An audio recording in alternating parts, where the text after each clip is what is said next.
Speaker साहब, पहले तो मैं एक बात ये जानना चाह रहा था कि जब आपने इसको डेफर किया था उस वक्त तो ये कह करके डेफर किया था कि इसका जवाब होम मिनिस्टर देगा, और आज होम मिनिस्टर की बजाय आपका एक्साइज मिनिस्टर इसका जवाब दे रहा है। होम मिनिस्टर आज छुट्टी पर है। ये तो उस दिन भी यही था फिर। नहीं, हाँ, होम मिनिस्टर उसी दिन ही करवा लिया जाता तो ज्यादा बेहतर था। इसीलिए हमने उस समय सरकार ने रिक्वेस्ट की थी इसको डेफर करने के लिए, और सरकार ने जो रिक्वेस्ट करी उसमें यह कहा था कि जिस मिनिस्टर ने जवाब देना है आज वो प्रेजेंट नहीं है, तो आज भी हाजिर नहीं है। होम मिनिस्टर प्रेजेंट नहीं था, तो ये होम मिनिस्टर की होम डिपार्टमेंट की तरफ से रिप्लाई है एक्साइज की तरफ से? मैं ये पूछ रहा हूं। सरकार की तरफ से रिप्लाई है, सरकार का रिप्लाई है ये।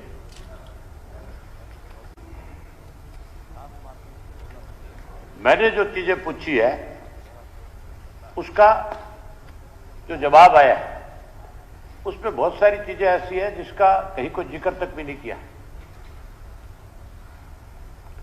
जो प्रस्ताव संख्या 13 मैंने कोरोना की महामारी के लॉकडाउन के समय प्रदेश रेव घोटाले की जांच गठित की, एसआईटी रिपोर्ट की जो स्टेटस मांगा था, जो रिपोर्ट हमने कहा था प्रस्तुत की जाए, वो रिपोर्ट अब तक क्यों नहीं प्रस्तुत हुई?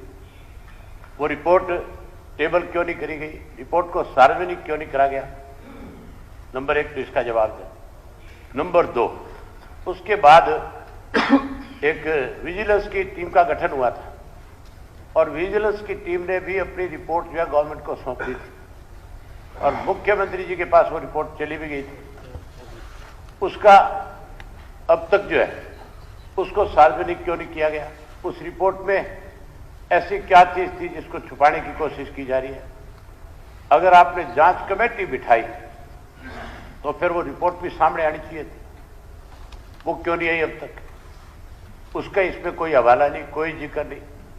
तीसरा, आपने ही फिर चीफ सेक्रेटरी की एक अलग से एक 1 मेंबर कमेटी बना दी कि चीफ सेक्रेटरी जो है इसके ऊपर अपनी तरफ से रिपोर्ट देंगे। वो रिपोर्ट भी अब तक नहीं आई। उसके बारे में भी इसमें जो जवाब दिया गया इसमें कोई जिक्र नहीं है कहीं पे भी। इसका मतलब आप फिर कहीं ना कहीं उन लोगों को बचाने में लगे हुए हो जिन्होंने उस लॉकडाउन के दौरान सत्ता का दुरुपयोग करके, सत्ता के लोगों के साथ मिल करके शराब का इतना बड़ा घोटाला किया और उससे छोटा सा मामला नहीं है, ये बहुत बड़ा इशू है। इसमें बहुत सारे ऐसे लोग शामिल हैं। मुख्यमंत्री जी, आप वो रिपोर्ट सार्वजनिक करवाओ। आप क्यों उस रिपोर्ट को छुपाना चाहते हो? मैं तो आपसे ये जानना चाहता हूं कि वो रिपोर्ट अब तक सार्वजनिक हो क्यों नहीं रही? क्या रीजन है उसका?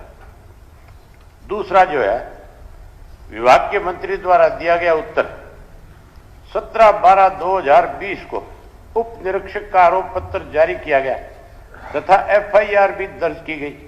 इसके अतिरिक्त 7 एईटीओ और 15 आबकारी निरीक्षण जो है उनको चार्जशीट किया गया था। उनको जिनको चार्जशीट किया गया उनके खिलाफ क्या कार्रवाई हुई? उनका क्या हुआ? उनके बारे में कोई जिक्र नहीं है। उसी के साथ साथ चार्जशीट की गई जिन्होंने 27/3/2020 से 31/3/2020 की अवधि के दौरान परमिट दिए थे, जबकि उस दौरान जो है लॉकडाउन के दौरान कोई इंडस्ट्री नहीं चल रही थी, कोई बस नहीं चल रही थी, टोटल डिपार्टमेंट आपके बंद थे, सब लोग अपने अपने घरों में थे, कोई शराब का ठेका नहीं खुला हुआ था। उसके बावजूद भी ये परमिट इशू किए गए और परमिट इशू करके इसमें बहुत सारा जो परमिट इशू होने के बाद एक एक परमिट पे कई कई ट्रक शराब के जो है वो निकाले गए और वो सारी शराब जो है केवल हरियाणा में भी नहीं, हरियाणा से बाहर भी ले जाएगी, वहां ले जाकर के भी शराब को बेचा गया। इसी तरह से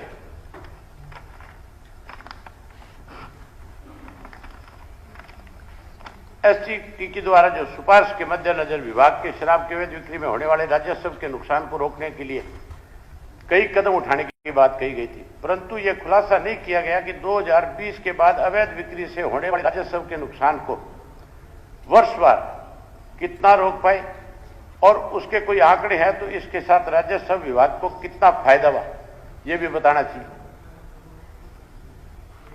उसके इलावा जो है कैग की रिपोर्ट भी आई है। इसमें जो कैग की रिपोर्ट है उसमें साफ साफ लिखा है कि 106 करोड़ 0.76 लाख रुपए की जो है चप्पत लगाई गई है इस दौरान। 106 करोड़ रुपए का कैग की रिपोर्ट का हवाला है जी। इस जो आपका ध्यानाकर्षण सूचना है ना, ये इसके अंदर ये कैग की रिपोर्ट या दूसरी कोई रिपोर्ट इसके अंदर कहीं भी आपने पूछा नहीं है। कैग की रिपोर्ट के बारे में ये मेरा सप्लीमेंट्री है, सप्लीमेंट्री कैग के बारे में सप्लीमेंट्री कैग की रिपोर्ट आ गई, कैग की रिपोर्ट आई है, उसने ये कहा है कि 106 करोड़ का घाटा हुआ है, शपथ लगाई गई है। इसी तो फिर मैं ये पूछूं नहीं क्या? नहीं, इस जो आपने ध्यानाकर्षण, अच्छा आप मुझे बताओ क्या क्या पूछना है? नहीं, जो आपने आपको शूट करता है वो पूछ लेता। जो आपने लिखा हुआ है वो पूछिए, जो आपने लिखा हुआ है।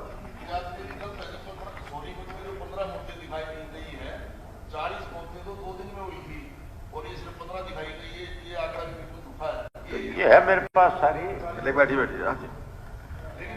कहाँ बचाओगे आप, ये तो बताओ। हाँ जी, कहाँ बचाओगे? नहीं, आप बचाना मैंने किसको है? तो और बचाने में लग रहे हो। नहीं, आपने जो क्वेश्चन किया है, जो आपने प्रस्ताव रखा है, उसके ऊपर कोई सप्लीमेंट्री, वैसे तो सीए के अंदर कोई सप्लीमेंट्री होती नहीं है, लेकिन फिर भी मैं आपको अलाउ कर रहा हूं कि अगर आपका कोई शंका है तो पूछ लीजिए। इस मामले में आपकी और मेरी कई दफा चर्चा होली कि आप सीए नहीं पूछ सकते, फिर आप मुझे अलाउ करते हैं पूछ रहे। देखिए, कॉल टेंशन के ऊपर सप्लीमेंट्री नहीं पूछ सकते, कॉल टेंशन के ऊपर सप्लीमेंट्री नहीं पूछे, रूल में है। मैं क्या तो फिर कॉलिंग लगाई किस लिए जाती है बता दीजिए। लगाई, उन्होंने, सरकार ने जवाब दे दिया। आपने क्या जवाब दे दिया? सरकार तो झूठ का पुलिंदा दे देगी। देखिए आप यहाँ बैठ के उसको, आप सरकार ने जवाब दे दिया। आप इसका जो भी उन्होंने जवाब भी तो वही दे रहा है जो उस डिपार्टमेंट का मंत्री है, जो लूट के खा गया सारा डगा, फिर को जवाब दे दिया। देखिए, ये बड़ा जवाब है। इसने खुद ने क्लीन चिट दी है अपनी शराब घोटाले को। अखबारों की खबरें हैं, इससे जब पूछा गया तो उसने कहा कि शराब का कोई घोटाला ही नहीं हुआ। आज जवाब दे रहा है उसको।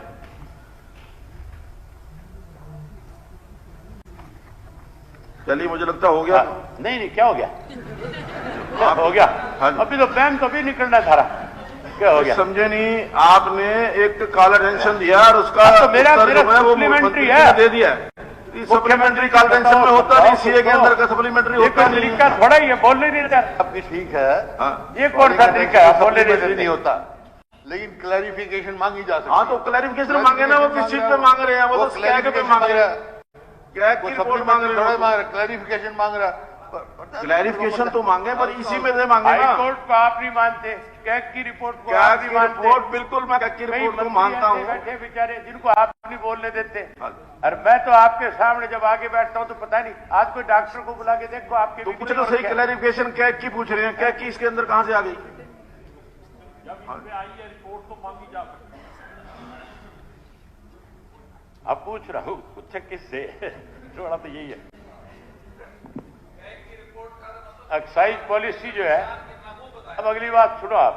अभी यहाँ कैमरों की बात चल रही थी, आंसर में दिया हुआ था कि हमने कैमरा लगा दिया, ये कर दिया, वो कर दिया। वो भी मैं आपको डिटेल बता देता हूं। 2011 और 12 में डिस्टिलरी में कैमरे लगाने के लिए लिखा गया, और उसके बाद उन कैमरों से सरकार की जिम्मेवारी बढ़ती थी, एक्साइज डिपार्टमेंट की जिम्मेवारी बढ़ती थी कि कोई भी फैक्ट्री में से दारू अगर निकलती है डिस्टिलरी में से, तो उसकी उन कैमरों के माध्यम से निगरानी की जानी चाहिए। वो तो बताया इन्होंने, कैमरे लगा दिए। जो कहाँ हुई है निगरानी? कैमरे लगा दिए। कहाँ है वो कैमरों की जो आगे रिपोर्ट है वो तो आप देख लो ना क्या है उसमें। इस तरह की जो कार्य प्रणाली है, शराब घोटाले में जो ट्रक गए चोरी के, वो तो गए 2012 में जो आबकारी विभाग के जो कमरे थे जिनमें दारू रखी हुई थी, वो सील किया गया था, लेकिन पुलिस ने जब्त की हुई शराब को इसी हाल के रास्ते बाहर निकाला गया। ऐसे में आबकारी विभाग पर भी गंभीर सवाल उठ खड़े हुए। अगली बात आप सुन लो, ये आबकारी विभाग के जो अफसर थे, जो खरखोदा का शराब निकली थी, जिसके आगे सील लगी हुई थी, उसकी जो दीवारें टूटी हुई थी, उसकी खिड़कियां पाड़ करके दारू निकाली गई थी, उस वक्त ये कहां थे? ये तो मान ही रहे हैं कि निकली है। ये कब नहीं मान रहे? इन्होंने कहा कि इंक्वायरी हुई है, उसके खिलाफ एक्शन हुआ है। ये कब कह रहे हैं कि नहीं निकली? अरे हम ये कह रहे हैं भी आपने उनके खिलाफ कार्रवाई क्या करी है? एक्शन क्या हुआ? मान तो लिया इन्होंने कि भी हाँ इसमें निकली है इंक्वायरी। नहीं, ये बात तो जो रिपोर्ट आई है, जो एसआईटी की रिपोर्ट है, उसमें भी है, और ये जो इनकी रिपोर्ट है वो आपकी विजिलेंस की, उसमें भी है। तो वो रिपोर्ट क्यों नहीं छाया की जा रही? वो रिपोर्ट क्यों नहीं दिखाई जा रही? वो रिपोर्ट देने में सरकार को क्या दिक्कत है? जो एक मिनट, मैं आपसे पूछ रहा हूं, मैं तो आपके माध्यम से पूछ रहा हूं। मुझे नहीं पता सरकार रिपोर्ट आई कि नहीं आई, किसके पास आई, वो मंत्री जी जवाब देंगे। मैं जो पूछ रहा हूं आप इनसे पूछो सही। हाँ, मैं उनको कह रहा हूँ कि वो जवाब देंगे। रिपोर्ट आई, रिपोर्ट आप इनसे पूछो कि वो रिपोर्ट क्यों नहीं शाया कर रहे हैं? बिल्कुल, मैं कह रहा हूँ रिपोर्ट क्यों नहीं आ रही अब तक? मैं मंत्री जी को कहूंगा कि भी इनको बता दें कि रिपोर्ट आई कि नहीं आई, क्या आई क्या नहीं, क्या क्यों शाया नहीं हुई। आप कह रहे हो मंत्री बता देगा? मंत्री ने तो क्लीन चिट दे दी पहले ही। देखो बात ये तो ये है ऑलरेडी कि अखबार में ये कह इसका चुका है, मतलब बयान ये आ है चुका है इसका कि कोई शराब का घोटाला प्रदेश में हुआ ही नहीं। फिर इस प्रदेश में शराब घोटाले के ऊपर आपने मेरी कॉलिंग जो है वो मंजूरी क्यों करी? नहीं, अगर मिनिस्टर की मंजूरी बात की है को आपको, मानना फिर आप कहते हैं कि मंजूरी नहीं की। आपको मिनिस्टर की बात को मानना है। उन्होंने स्पष्टीकरण दिया है कि हुआ मिनिस्टर है। तो मैं पहले भी ये बात कह चुका हूं कि इस प्रदेश के अंदर जितने चलिए डिपार्टमेंट अब- इसके पास है, मैं नहीं कह चुका। हो गया। इसका ये गौतम दादा भी कह चुका है कि नीरज सारा जी। लूट के खा गया, और आज भी कहता हूं, आज नीरज जी। 10-12% तक जो है कमीशन के रूप में पैसा सीधा मंत्रियों तक जाता है। देखिए, जो आप हाउस के अंदर बोल रहे हैं उसको आपको प्रूव करना पड़ेगा। हाँ जी, हाँ जी, जो